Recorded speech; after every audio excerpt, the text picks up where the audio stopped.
Bonjour à tous. Alors, les événements sont nos maîtres, vous connaissez cette phrase. Nous avons appris aujourd'hui la mort du président Jacques Chirac.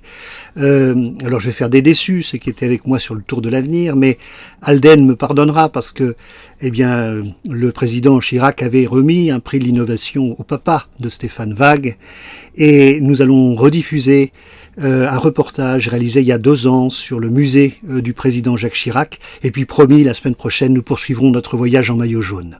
À bientôt. Bonjour, Géoptimiste. Je suis ravi d'être chez vous, ici, devant le musée du président Jacques Chirac, dont vous êtes la directrice. Oui, bienvenue à Saran. Alors pourquoi Saran ? C'est très simple, monsieur et madame Chirac ont leur résidence privée à Saran, donc sont inscrits sur les listes électorales à Saran. Donc, tout naturellement, tout simplement, le musée s'est implanté à Saran. Dès son élection en 1995, il a souhaité qu'il y ait un lieu de créer pour accueillir les cadeaux qu'il allait recevoir en tant que président de la République, donc en tant que représentant de tous les Français, dans ses voyages officiels. Donc, dès son élection, il a émis ce souhait et le musée a ouvert ses portes en 2000. Alors comme il y a eu 2 élections, qu'il est resté 12 ans au pouvoir, que de cadeaux il a reçus.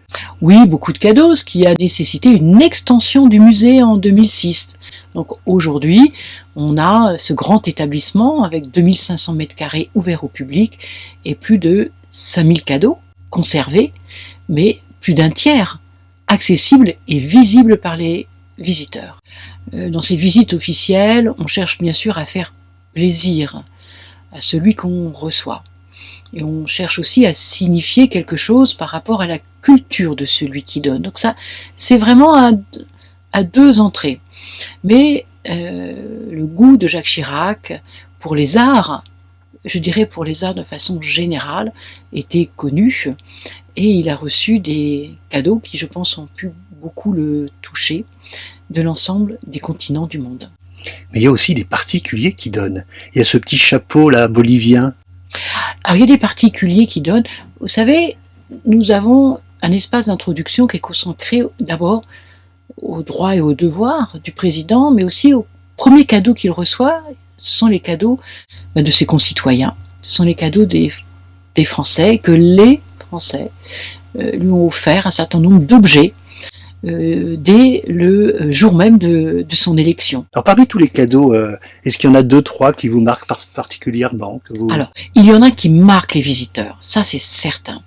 Je pense aux bottes de cow-boy de Bill Clinton, qui avait été offert à l'occasion d'un G7, et c'est la tenue complète de cow-boy qui avait été offerte à chaque président de la République. Donc ces bottes sont brodées avec l'ensemble des drapeaux des pays participants, et on est là sur une signification, je dirais, de la culture de l'homme blanc qui part à la conquête des vastes espaces déjà occupés par des peuples premiers. On se balade, Moyen-Orient, Asie, Océanie, Europe, partout, et puis bien sûr, le Japon. Si important pour Jacques Chirac. Oui, si important et très bien représenté. Il a fait de nombreux déplacements. Il a beaucoup reçu aussi à Paris, à l'Élysée, ses hôtes du Japon. Et comme beaucoup le savent aujourd'hui, Jacques Chirac est un grand amateur d'un sport d'élite qui s'appelle le sumo.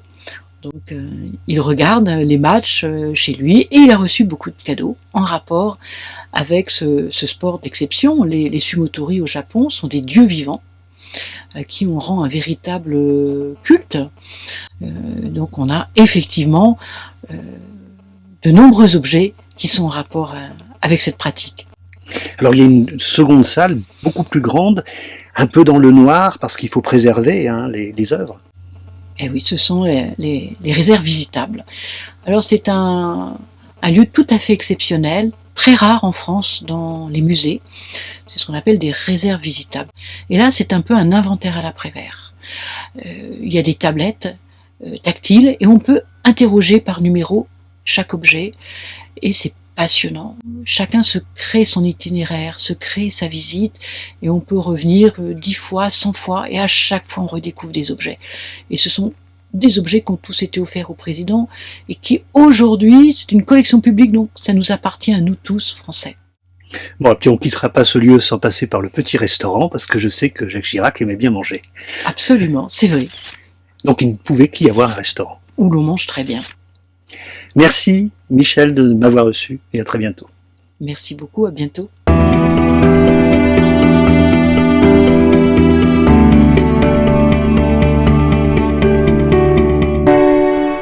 Alors à ce restaurant, vous aurez la possibilité d'acheter des plats tout faits autour du canard. Et puis son créateur a eu une bonne idée. Donc on a eu l'idée effectivement de mettre ces plats cuisinés dans des poches adaptées à l'alimentaire. C'est très pratique pour les camping-caristes parce qu'il n'y a plus qu'à réchauffer au bain-marie. Il n'y a plus qu'à réchauffer un bain-marie et puis on jette la poche, donc il n'y a pas le verre qui casse, il n'y a pas le poids surtout du verre qui embête effectivement les camping-caristes. Voilà, merci de votre compréhension. On se retrouve la semaine prochaine. Nous ne serons pas très loin de Saran et de la Corrèze, puisque nous serons dans la Dordogne voisine avec des très très beaux villages comme Collonges-la-Rouge ou Curmonte. À la semaine prochaine.